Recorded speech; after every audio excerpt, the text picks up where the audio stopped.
Jerusalem was alive with the hum of worshipers. The temple gates gleamed in the sunlight, and one in particular, called Beautiful, stood as a grand entrance where many passed each day to offer prayers.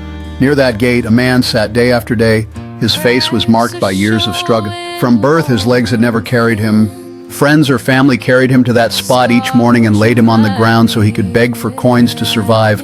The man knew the sounds of footsteps better than faces. The shuffle of sandals, the clink of coins dropping into purses, the rustle of robes as people hurried past. Some gave him a coin or two out of pity, most simply ignored him. He had never known the joy of walking freely, never played as a child in the streets, never run through the fields. All he knew was helplessness, dependence, and shame, a meeting ordained by God. One afternoon, at the hour of prayer, two men approached, Peter and John, followers of Jesus.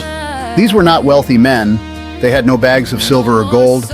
What they carried was far greater, the authority of the risen Christ. As they drew near, the beggar did what he always did. He stretched out his hand and asked for alms. His eyes were weary, expecting the usual handful of coins, or more often nothing at all. But this time was different. Peter stopped. He fixed his gaze on the man. John did too. Their eyes did not carry pity only. They carried power, compassion, and certainty. "Look at us," Peter said firmly. The beggar lifted his eyes, startled. His heart quickened. Perhaps they would give him more than most. Perhaps today he would eat well. Then Peter spoke words that pierced through the ordinary routine of begging and receiving. "Silver and gold I do not have, but what I do have I give you. In the name of Jesus Christ of Nazareth, rise up and walk." The miracle unfolds. Peter reached down and grasped the man by the right hand. As he pulled him upward, something happened, something the man had never felt in his entire life. Strength like fire and life surged into his ankles, bones, and muscles. His feet, once limp and useless, stiffened with power. His legs, once frail and wasted, held firm. He gasped. He stood. For the first time ever, he stood tall, his head no longer bowed low to the ground. Then, overwhelmed, he leaped into the air, unable to contain the joy bursting inside him. The people nearby gasped too. This was the lame man, the one who had sat at that gate for decades, the one everyone knew as hopeless.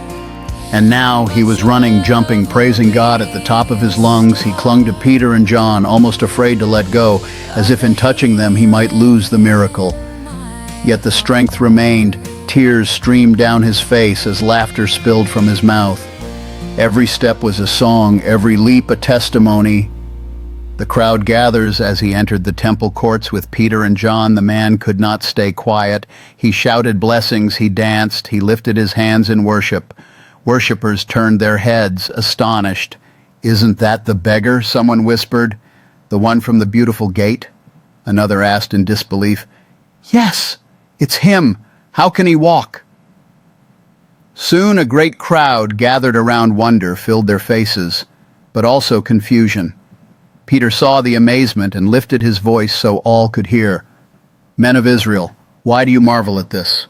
Why do you look at us as though by our own power or holiness we made this man walk? No, it is the God of Abraham, Isaac, and Jacob, the God who glorified his servant Jesus, whom you handed over to be killed. But God raised him from the dead, and by faith in his name, this man whom you see and know has been made strong.